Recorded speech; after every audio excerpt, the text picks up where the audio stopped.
오늘 또 방금 읽었던 27절부터 39절까지의 말씀은 지난주에는 높바다에 대해서 우리가 함께 말씀을 나누었는데 오늘은 오늘 여기에 성경마다 이제 제목들이 있는데 높받침 수레와 물두멍에 대해서 우리가 함께 말씀을 나누고자 합니다.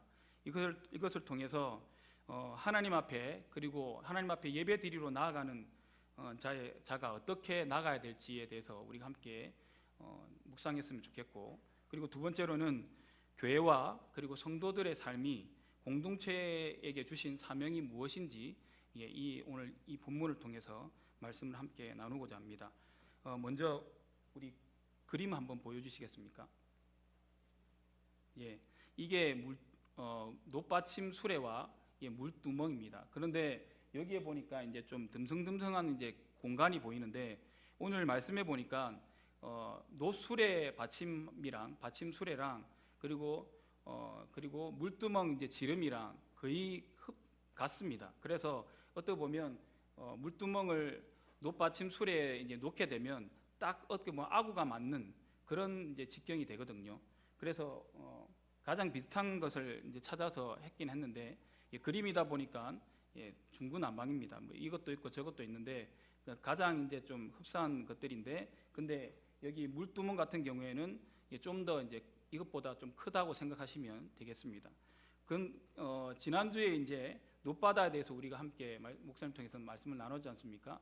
근데 이제 그 높바다가 얼마나 이제 4.5m 정도, 5m 정도 되니까 그 정도 되는 곳에 물을 부으면 한 2만 리터 정도 넣으니까 대단한 이제 물이지 않습니까? 그래서 이제 우리 지난주에 우스갯소리로 말씀하셨는데 우리가 들어가면 수영 못하는 사람들은 다 빠져 죽게 생겼다고 이렇게 말씀을 드렸던 기억이 납니다. 그래서 그 정도로 이제 크다고 해서 높바다라고 이렇게 얘기합니다. 그리고 오늘 그에 비하면 물두멍은 좀 작습니다. 어떻게 보면 200배가 작을 수도 있고, 왜냐하면 거기에 들어가는 이제 물이 양이 1톤밖에 안 되거든요. 근데 1톤이라고 해도 우리가 생각해 보면 대단한 양이지 않습니까? 1톤 양이 그 물두멍 안에 들어가는 물입니다. 그 어느 정도 크기냐면 이제 여기 늘 지름이 1.8m 정도 되고, 그리고 높이가 한 1.4m 정도, 그 정도 돼서 그 1톤 약 1톤 정도, 1톤은 안 되지만 약 1톤 정도 물이 들어가는 그런 양이 들어가는 이제 양입니다. 그 크기 높바다보다는 훨씬 작지만 근데 그래도 꽤 규모가 되는 것들입니다. 그래서 1톤 정도 이제 물을 담게 되면 이제 우리가 사람이 들 수가 없지 않습니까?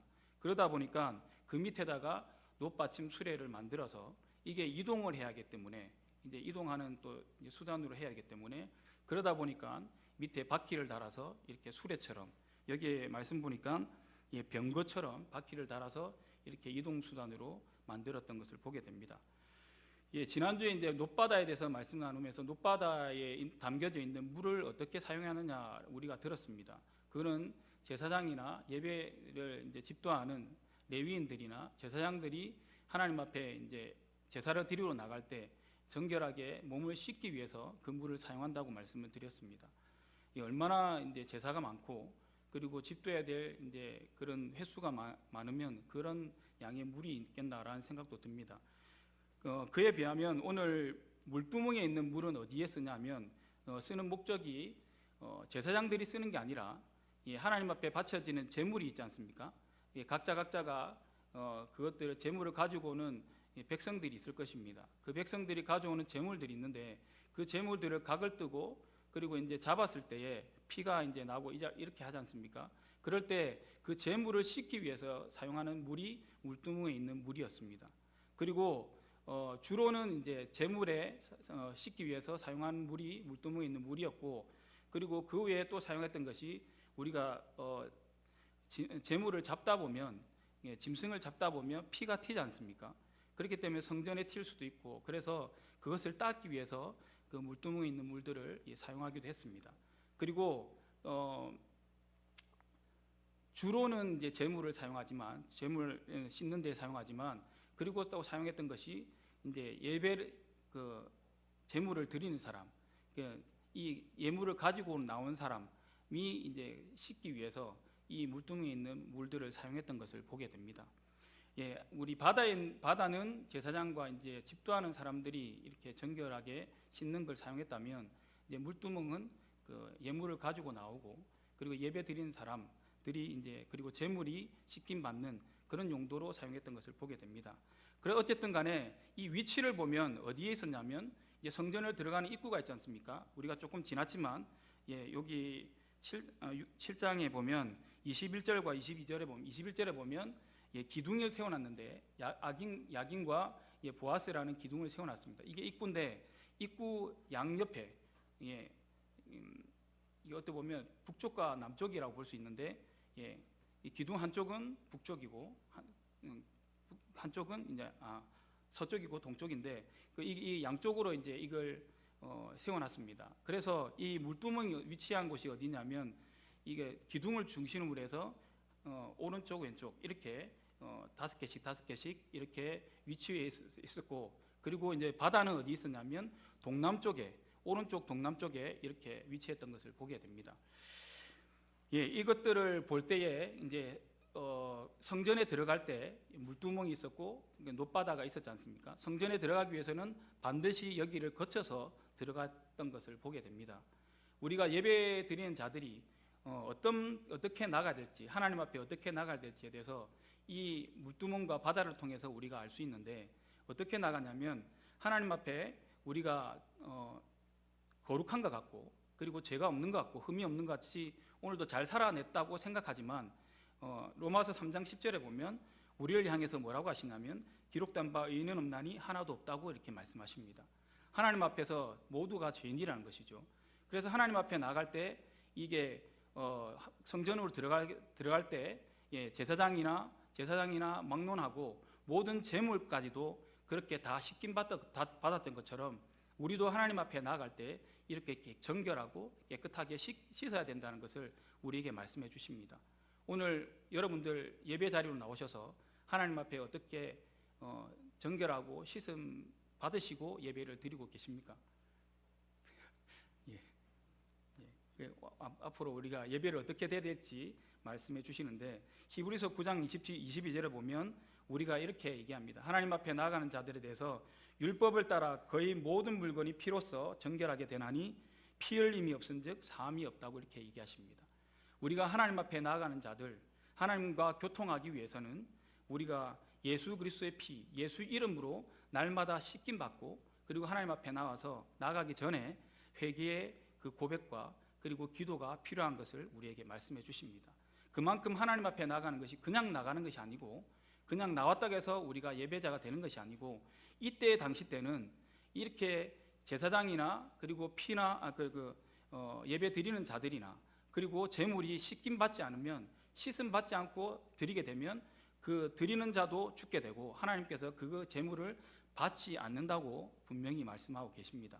그렇기 때문에 하나님 앞에 나갈 때 얼마나 우리가 정결하고 구별되게 나가야 될지, 성결하게 나가야 될지 우리에게 일러주시는 말씀이라고 봅니다. 그리고 히브리서 10장 19절에는 이렇게 우리에게 말씀하십니다. 그러므로 형제들아 우리가 예수의 피를 힘입어 성소에 들어갈 담력을 얻었다고 얘기합니다. 우리가 하나님께 나아가는 것들 당연한 것들로 생각하는데, 근데 우리가 예수 그리스도를 믿고 구원받았기 때문에 하나님 백성 되었기 때문에 우리가 하나님 앞에 이렇게 나아갈 수 있다고 말씀하십니다. 우리가 그래서 기도 드릴 때도 하나님 앞에 가장 먼저 해야 될 게 뭐냐면 하나님과 맡겨있는 담대를 허물어야 됩니다. 그래서 우리가 회개의 기도가 가장 먼저 필요하다는 것을 우리가 말씀해 주시는데, 그래서 우리가 하나님 앞에 구해야 될 것은 내가 이것을 주십시오 저것을 주십시오가 아니라 가장 먼저 하나님 앞에 구해야 될 것이 하나님 회개의 영을 부어주십시오 라고 우리가 가장 먼저 구해야 될 줄 믿습니다. 그래야지 하나님 앞에서 예수 이름으로 우리가 세상 가운데 더럽히고 그리고 거룩을 잃어갔던 우리의 모습들이 거룩함을 입고 깨끗함을 입어 하나님 앞에 나아가 하나님께서 우리의 기도를 흠량하시는 교통함이 있다는 것을 기억하시기 바랍니다. 그리고 에베소서 2장 8절에서 9절까지의 말씀을 보면 너희는 그 은혜에 의하여 믿음으로 말미암아 구원을 받았으니 이것은 너희에게서 난 것이 아니요 하나님의 선물이라고 말씀하십니다. 그래서 우리가 구원받은 것에 대해서 행위로 난 것이 아니니 이는 누구든지 자랑하지 못하게 하려 한다고 말씀하십니다. 분명히 우리의 어떤 의로움이나 행위로나 그렇게 우리가 구원받고 그리고 받은 것이 아니라 오직 예수 그리스도의 피로 우리가 씻음받고 하나님 앞에 나갈 담력을 얻었다고 분명히 말씀을 통해서 우리에게 말씀하십니다. 그래서 베드로전서 1장 16절의 말씀처럼 기록되었을 때 내가 거룩하니 너희도 거룩할지어다 이렇게 말씀하십니다. 우리가 하나님 앞에 나가는 사람들은 거룩하고 구별되고 성결해야 된다고 말씀하십니다.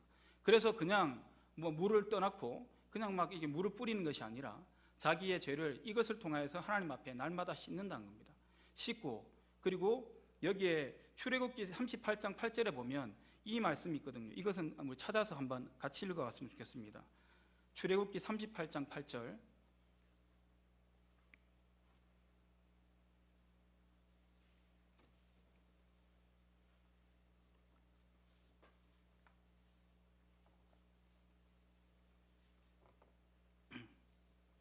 출애굽기 38장 8절입니다.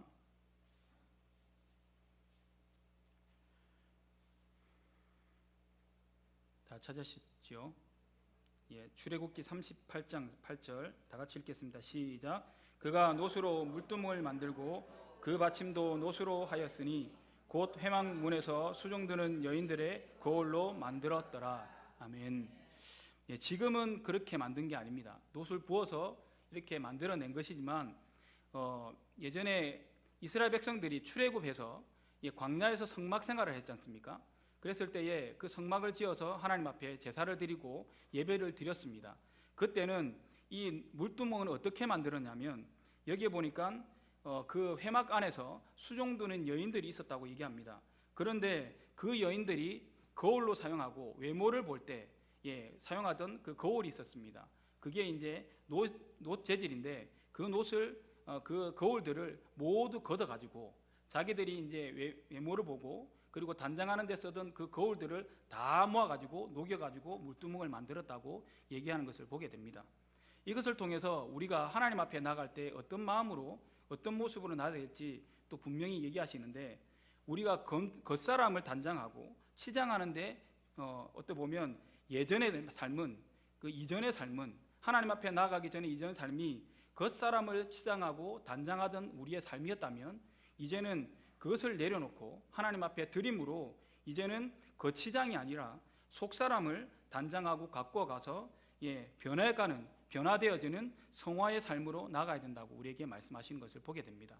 그래서 그냥 우리가 저냥 살아가는 것이 아니라 그냥 삶을 그냥 막 살아가다가 하나님 앞에 오는 것이 아니라 우리의 삶이 하나님 앞에 올 때에 비록 우리가 삶 가운데 세상 가운데 발 디디면서 살면서 이것도 하고 저것도 하면서 많이 때를 묻고 세상 풍조에 휩쓸려 가는 부분도 있지만 그러나 하나님 앞에 나올 때 그럼에도 불구하고 이 겉사람이 더러워져 있습니다. 하나님 앞에 그렇게 겉사람을 그리고 치고 그리고 속사람이 깨끗해지도록 단장할 수 있도록 하나님 앞에 거룩함으로 나가는 것이 물두멍의 역할이라는 것을 우리에게 말씀해 주십니다.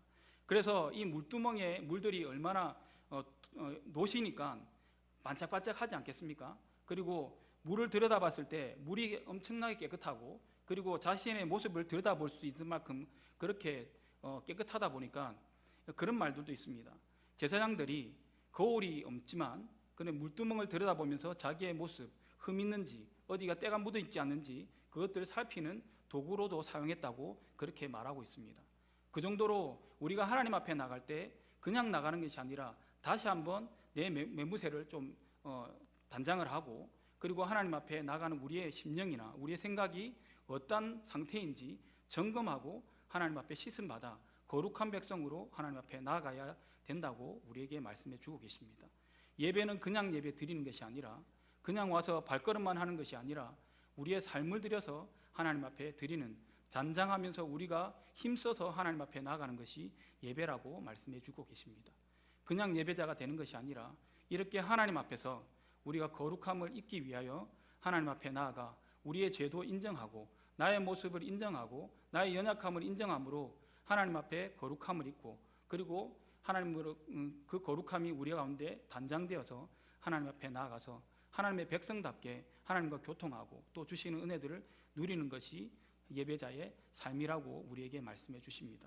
오늘 이 말씀을 통해서 우리의 예배가 다시 한번 점검되었으면 좋겠고, 하나님 앞에 나아가는 우리의 모습들이 어떠한지 다시 한번 점검하는 저와 여러분 되기를 간절히 소망합니다.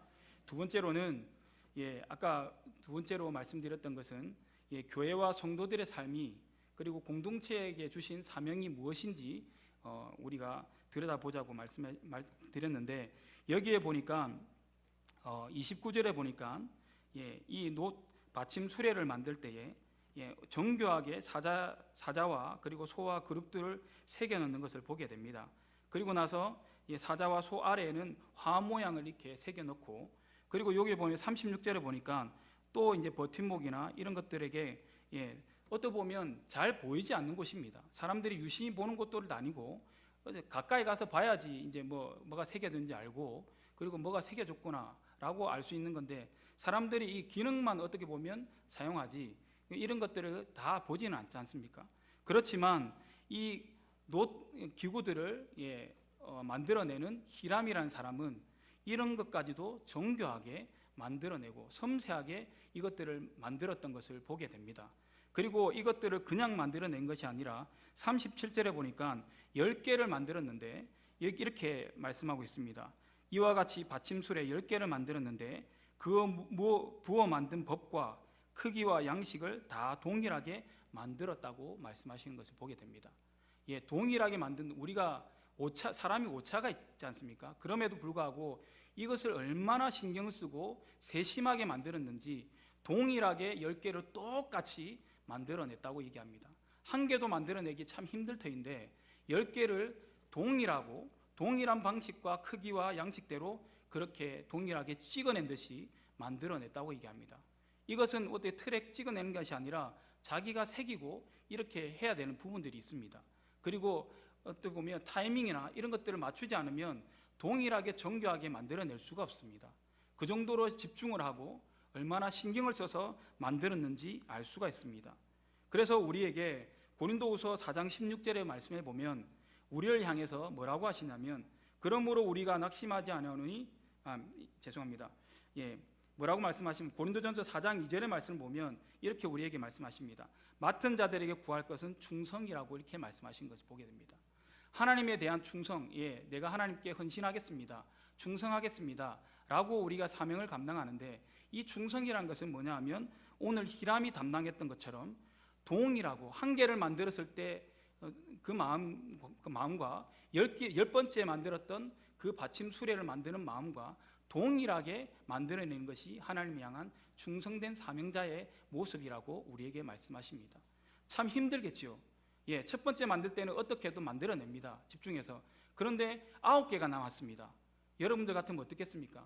제가 일을 하다 보면 한 개를 잘라냈는데 완성을 했습니다.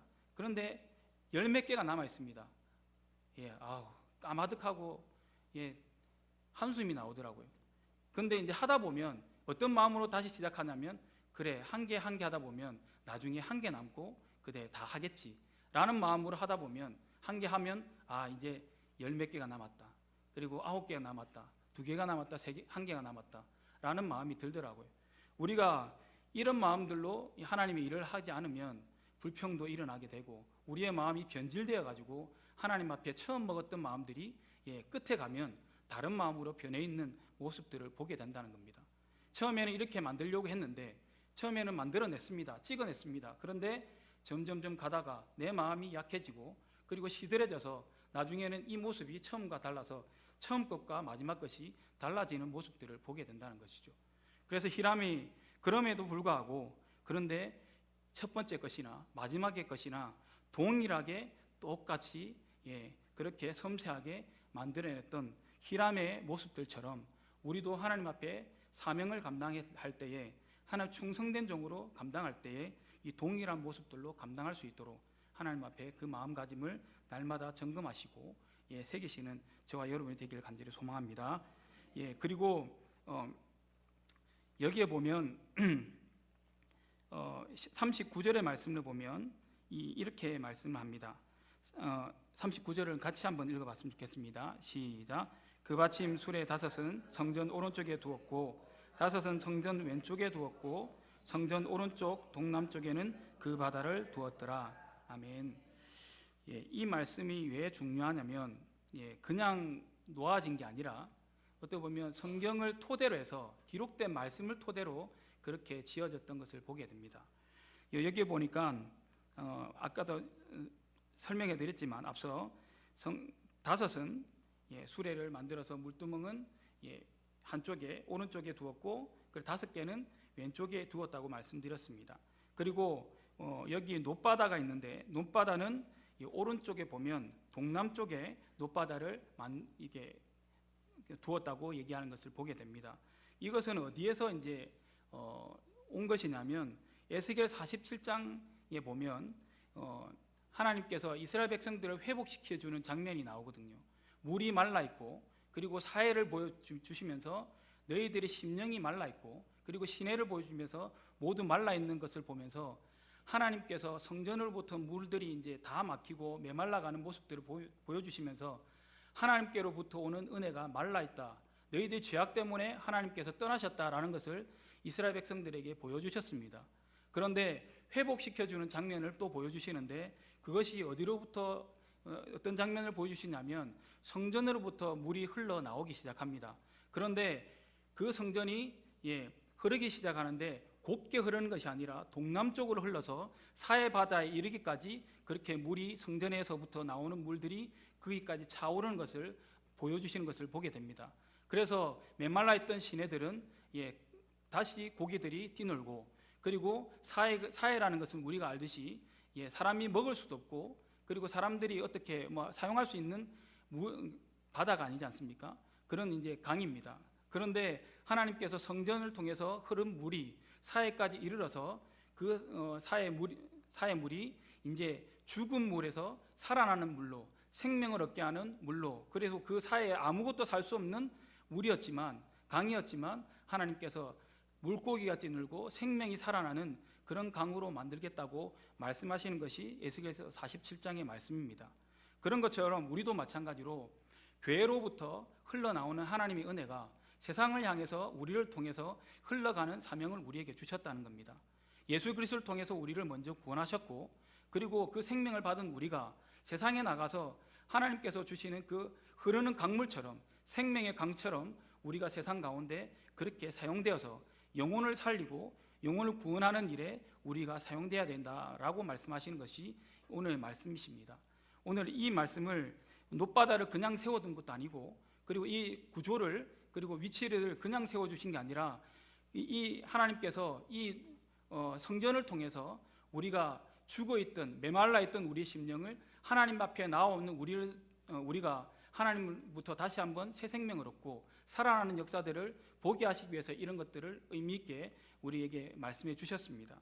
그리고 아까 방금 말씀드렸던 것처럼 에스겔서 47장에 나와 있는 그 말씀들이 우리의 삶의 사명인 줄 알고 우리가 죽어있는 물이 아니라 사해와 같은 그런 물들이 아니라 고여있는 물들이 아니라 날마다 흐를 수 있는 물이 되어서 날마다 우리를 통해서 막혀있는 그 구멍들을 뚫기 위해서 예수 이름으로 날마다 선포하고 그 말씀 가운데서 날마다 살아내려고 몸부림치는 하나님 백성들이 다 되시기를 간절히 소망합니다.